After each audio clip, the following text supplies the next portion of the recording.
Nobody ever likes to think about what would happen if they couldn't operate their campground. If something happened, whether it be to you personally or to someone in your family that took your time and you were not able to operate your campground, what's your game plan? What is your contingency plan?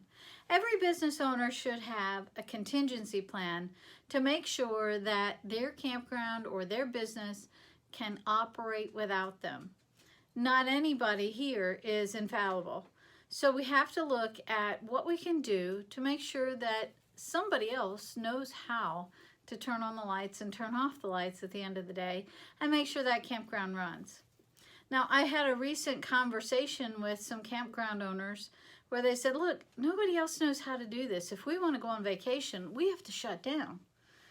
I think there's got to be a better way for that, but we have to open our brains to planning a little more and looking at some creative ways to make sure that you have a contingency plan in place to make sure your campground can operate without you. We never know when something's going to happen, and when you least plan for it, that's when it will happen.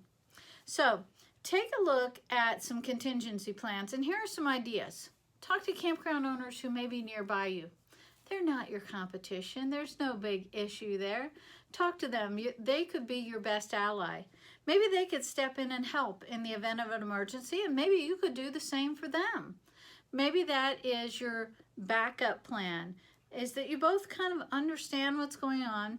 Yes, your systems may be different. You may use different reservation systems, have different things in different places. But it's a very relatable industry. Somebody else can figure out how to do it if we allow them. Also, secondly, take a look at your procedures. Do you have things written down? I talked with a campground owner who said, I'm the only one who knows where the water shutoffs are and where all the gas cutoffs are.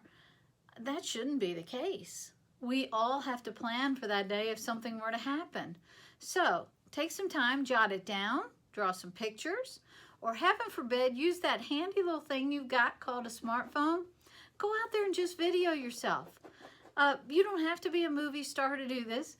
Just take your phone out there, walk around your park, and point out where the shutoff valves are, point off what needs to happen in the case of an emergency or what situation needs to happen, if there's some winterizing that needs to be done, or if there are some ongoing maintenance things that need to be done. Use that phone of yours. It's a great resource.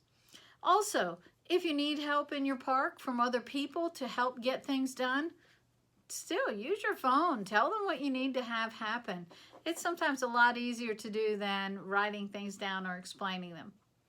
Building in these types of procedures can also help you a great deal if you try to sell your business, because it's a built-in operations manual for a new prospective owner. So take some time to think about your contingency plan. Who will run your campground if you can't? Do they know how? Have you given them the information to do so? Or have you kept it all a secret to yourself? So take a look there and set up some plans. Another idea is to seek out the help of your state RVIC associations or your state associations and see if you can build a little community of people who will step in to help. You guys have like minds and like operating procedures in a lot of cases. I know the fine points are different, but in a pinch, another campground owner could be your best ally to help step in and keep your campground afloat if something were to happen. So plan for it so it doesn't. Thank you very much.